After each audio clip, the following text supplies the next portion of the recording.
Love जिहाद के चक्कर में पहले मैरिज की और 2-3 साल के बाद उसको काट के फेंका, किसी को मार के फेंका, किसी को फ्रिज में लगा दिया, काट सब चीज़ें गायब। लव जिहाद एक बड़ी भारी सोची समझी चाल है। 32,000 लड़की केवल केरला स्टेट से गायब हैं, क्योंकि जब उनको मिसयूज़ किया जाता था उन्होंने अगेंस्ट मिलिटेंसी के कहा, बस उनको ले जाकर अकेली जगह पर मार देना। 32,000 लड़कियां केरला से ओनली। उन लड़कियों ने जो मुस्लिम बनाई गई हैं 32,000, उन्होंने स्वयं कहा है, इंटरव्यू दिया है, वर्बली नहीं इंटरव्यू दिया है कि हमें इस प्रकार से लव जिहाद के चक्कर में मैरिज का दांसा दे के और ले आए यहाँ पर आकर के हमको मिलिटेंट बनाकर यूज़ किया, मिलिटेंटों के लिए यूज़ किया, और जिस लड़की ने आगे से इग्नोर किया उसी को ले जाकर काट दिया। आज उन 32,000 लड़कियों में से आपको, ये उस लड़की का बयान है कि 10 लड़कियां भी आपको नहीं मिलेंगी। नमस्कार, आप देख रहे हैं भारत मॉनिटर और मैं हूं विमल मेहरा। भारत देश में एक प्रोपोगंडा चलाया जा रहा है और सनातन धर्म को टारगेट किया जा रहा है। चाहे हम लव जिहाद की बात करें, चाहे हम और अलग जगहों की बात करें जहां पर इस तरह की जो है केसेस सामने आए, जहां पर लव जिहाद के मामले सामने आए, सनातन धर्म से जुड़े हुए तमाम जो लड़कियां हैं उनको टारगेट किया जा रहा है एक प्रॉपर प्रोपोगंडा के तहत। और तमाम जम्मू कश्मीर के जो इस वक्त मुद्दे हैं, चाहे आतंकवाद है और उसको लेकर भी हम बातचीत करेंगे, लेकिन आज जो चर्चा रहेगी लव जिहाद के ऊपर रहेगी, क्योंकि जम्मू से भी ये मामला सामने आया है और आज इस पर जो है हम बातचीत करेंगे। महामंडलेश्वर महाराज जी हमारे साथ मौजूद हैं। गुरुजी, ये जो अभी ये चीज़ें चल रही हैं, क्या ये पहले भी चलती थी? क्योंकि आप जम्मू कश्मीर को बारीकी से जानते हैं, और इस तरह के अब जो नया प्रोपोगंडा चल रहा है लव जिहाद को लेकर, आप क्या कहना चाहते हैं सर? एक्चुअली क्या होता है, देखो, लव जिहाद ये कोई भी जो धर्म है क्यों करता है, ये हमेशा जो है एक बड़ी भारी सोची समझी चाल है। क्या चाल है कि इस प्रकार से समाज से लड़कियों को फुसला करके और उनका मिसयूज़ फॉर मिलिटेंसी। देखो, हमारे पास अभी एक वहाँ केरला से जो वीडियो आप लोग भी देखे होंगे, 32,000 लड़की केवल केरला स्टेट से गायब हैं, और क्या वो केवल मुस्लिम बनी हैं।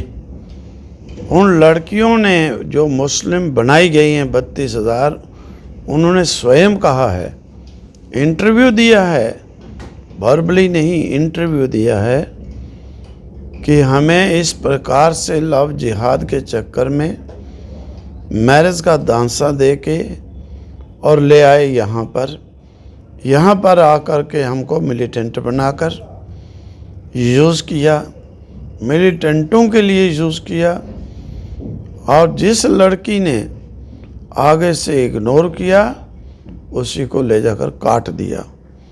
आज उन 32,000 लड़कियों में से आपको, ये उस लड़की का बयान है कि 10 लड़कियां भी आपको नहीं मिलेंगी, क्योंकि जब उनको मिसयूज़ किया जाता था उन्होंने अगेंस्ट मिलिटेंसी के कहा, बस उनको ले जाकर अकेली जगह पर मार देना। 32,000 लड़कियां केरला से ओनली। तो ये हमारे बच्चियों को भी समझना चाहिए। और वैसे भी आप लोग डेली, पहले तो क्या होता था, बात को दबा दिया जाता था, ओपन नहीं होने दिया जाता था। अब मीडिया सोशल इतना एक्टिव हो चुका है कि बहुत कम ही छुपाने के चांस होते हैं। इसलिए डेली देखते हो कि कहीं ना कहीं इस प्रकार का सुनने को ही मिलता है। लव जिहाद के चक्कर में पहले मैरिज की और 2-3 साल के बाद उसको काट के फेंका, किसी को मार के फेंका, किसी को फ्रिज में लगा दिया, काट सब चीज़ें गायब। और ये चीज़ जो है स्वयं बच्चों को समझनी चाहिए। इस चीज़ के लिए स्वयं भी जागृत होना चाहिए, जी जी। स्वयं भी जागृत होना चाहिए और दूसरों को भी जागृत करना चाहिए। अभी सर गुरुजी क्या लग रहा है कि लव जिहाद को लेकर कोई और सख्त कानून जो है बनाना चाहिए, जिसको लेकर जो है कानून में जो है ज़्यादा सख्ती हो?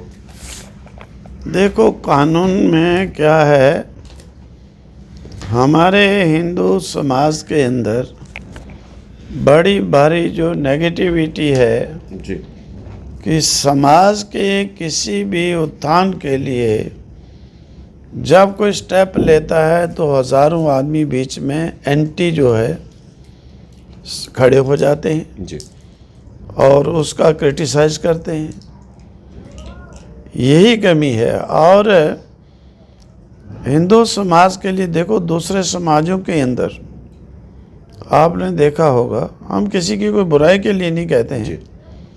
ये किसी एमएलए ने वहाँ पर कहा था, बयान दिया था यूपी में, उसका कितना वो हुआ कि कितना प्रोपोगंडा, कितना गैस, कितनी यूनिटी, कितना जो है ये चीज़ जो होती है। इसीलिए इस चीज़ को देखते हुए समाज के ऊपर उंगली उठाने पर, हमारी एक दिल्ली में कॉन्फ्रेंस हुई थी भारतीय साधु समाज के, उसमें भी मैंने ये एजेंडा खड़ा किया था कि देखो, सबसे पहले समाज पर, सनातन पर जो उंगली उठाए उस पर पहले तो सबसे सख्त से सख्त केस, FIR दर्ज होनी चाहिए कि ऐसे मूर्खों को दोबारा फिर इस प्रकार की प्रक्रिया करने की हिम्मत ना रहे, और होना भी चाहिए। इन चीज़ों में समाज को भी एक गैदरिंग, इकट्ठा होना चाहिए, तभी जा करके जागृत हो सकता है। समाज धर्म किस लिए होता है? For protection everybody. ये नहीं कि कोई एक धर्म, एक व्यक्ति, एक जाति, एक पंथ, नहीं, सब के लिए, ऑल ओवर के लिए ही हम लोगों की जो है प्रक्रिया ये है कि सब के लिए ही इस प्रकार से सेफ्टी के लिए ये स्टैंड होना चाहिए। अभी सर महाराज जी क्या लग रहा है कि पेरेंट्स को भी, माँ बाप को भी अपने बच्चों का ध्यान रखना, उसको सही परवरिश या सही गाइडेंस, क्योंकि जब बच्चे बड़े होते हैं तो फिर अपनी मनमानी करते हैं और फिर उसके बाद नतीजा ये लव जिहाद के चंगुल में फंस जाते हैं और ख़ुद भी बाहर नहीं निकल पाते, तो उसके बाद माँ बाप को भी जो है बच्चों को खोना पड़ता है। देखो, माँ बाप की बात तो अब जो है, जो फॉरेन कल्चर्स, उसको देखने के कारण यंग्स के, सभी के नहीं हम कहते हैं, लेकिन बहुतों के इस प्रकार से मेंटलिटी, सोच ऐसी बन चुकी है। पेरेंट्स तो स्वयं, एक अगर 5वीं 6ठी क्लास का बच्चा है, उसको भी कुछ बोलने में डरते हैं जी। तो रीज़न ये है कि हमने बच्चों को स्टार्टिंग से जो है एक आध्यात्मिक लाइफ की नॉलेज नहीं दी है। जिनको आध्यात्मिक लाइफ की नॉलेज होती है, वो बच्चे आज भी पेरेंट्स की आरती उतारते हैं, चरण छूते हैं, सब करते हैं। तो ये पेरेंट्स की बहुत बड़ी भारी कमी है कि स्टार्टिंग से ही उनको एक दिमाग में गलत जो एंटी सोच कि हमने बच्चे को पहले तो फॉरेन के कल्चर पे, फिर वहाँ पर फिर फॉरेन का कल्चर जा कर के देखो क्या होता है।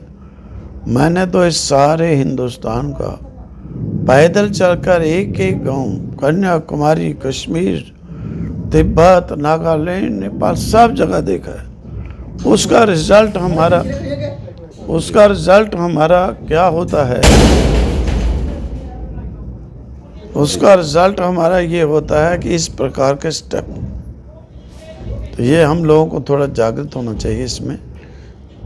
पेरेंट्स को एक और बदलाव हो रहा है समाज में, खासकर सनातन धर्म से जुड़े हुए जो लोग हैं। पहले गायें पालते थे, अब एक और ट्रेंड चला है वेस्टर्न को ही देख के कि अब कुत्ता पाल रहे हैं। गाड़ी में कुत्ता है, घर में कुत्ता है, जहाँ पर खाना बन रहा है वहाँ पर कुत्ता। तो ये कितना जो है, देखो, कुत्ते की देखी हुई जो वस्तु होती है, रोटी, फल, वो हवन के योग्य नहीं रहती है, ये सब जानते हैं। कुत्ते की देखी हुई रोटी इत्यादि खाकर, फ्रूट खाकर व्यक्ति को फिर अपने माइंड को वॉच करना चाहिए। एक चंडाल योनि होती है, उसके चंडाल जैसे ही थिंकिंग्स शुरू हो जाती हैं। अपने माइंड को वॉच करो उस समय। गाय, आज अमेरिका में आप लोगों को मालूम है, बहुत जो टेंशन से युक्त लोग हैं, गाय के पास जाकर गाय को हाथ फेर कर, गाय को ऐसे बाजू में लेकर अपने शरीर से टच कर 1 घंटे का 10-10 हज़ार रुपया वहाँ पर पे करना पड़ता है। उससे इतना रिलैक्स, इतनी शांति, इतनी टेंशन ख़त्म, इतनी एनर्जी, इतनी सात्विकता प्रकट होती है। तो ये तो लोगों को स्वयं समझना चाहिए कि किस चीज़ से हमें बेनिफिट, और उससे चंडाल योनि से चंडाल वृत्ति, ये तो देख लो स्वयं अपने माइंड को वॉच करके। ठीक है, कुत्ते को पालना, लेकिन लिमिट तक, कहाँ तक पालना, उसको कितनी दूरी बना करके रखना, और गाय के लिए कितनी नज़दीकी बना कर रखना, इस चीज़ को समझना चाहिए और फॉलो करना चाहिए, उसे अवॉइड करना चाहिए। महाराज जी, आज आपके पास तृप्त शास्त्री आए हैं। इन्होंने श्री मल माता शुक्ला देवी धार्मिक ट्रस्ट बनाई है और अब गरीबों की मदद कर रहे हैं, सामाजिक सेवा कैंप लगा रहे हैं, और जिनको उपचार की ज़रूरत है उन्हें उपचार के लिए जो है फ्री निःशुल्क सेवाएं दे रहे हैं। तो आज आप उसका आशीर्वाद लेने आए हैं। आपको माता की वो तस्वीर भी दी है, अब एक और किताब लिख रहे हैं। तो पहली जो किताब लिखी थी आपके ही आशीर्वाद से जो है लिखी थी, तो आगे बढ़ रहे हैं आपके आशीर्वाद से। सर, क्या कहना चाहेंगे? देखो, ये शुक्राला माता ट्रस्ट बच्चों ने बनाया है, बहुत अच्छी बात है। इस प्रकार की गतिविधियां जीवन में व्यक्ति को, समाज को एक दिशा निर्देश देने वाली होती है। आशीर्वाद देते हैं इनको इस ट्रस्ट के माध्यम से, कैंप आदि के द्वारा लोगों को जो असहाय हैं उन्हें जो है सेवा का अवसर इन्हें प्राप्त हो रहा है, तो उनकी सेवा करें, क्योंकि परमार्थ की सोच रखने वाला व्यक्ति ही परमात्मा के शक्ति से युक्त हो जाता है, ये स्वयं भगवान कहते हैं। इसीलिए इस ट्रस्ट के सदस्यों को आशीर्वाद। चलिए, शुक्रिया। तो श्री मल माता शुक्ला देवी धार्मिक ट्रस्ट के तमाम सदस्यों को, सभी को आशीर्वाद मिला है। और बता दें, आज कुछ अहम बातें हमने जानी, क्योंकि सनातन धर्म से जो जुड़े हुए लोग हैं, और क्योंकि पहले जो एक परंपरा थी, क्योंकि हर एक घर में गायें होती थी, लेकिन अब वो बदल रहा है, रिवाज बदल रहा है, लोग एडवांस हो रहे हैं, लोग वेस्टर्न कल्चर को अपना रहे हैं, गाय को नहीं रख रहे हैं, कुत्ते को रख रहे हैं। उस पर क्या कुछ कहा महाराज जी ने, ये भी आपने सुना। आपको क्या लगता है खबर देकर? आप अपनी राय ज़रूर कमेंट बॉक्स में रखिएगा। देखते रहिए भारत मॉनिटर। कैमरामैन शैलत्री के साथ, जय हिंद।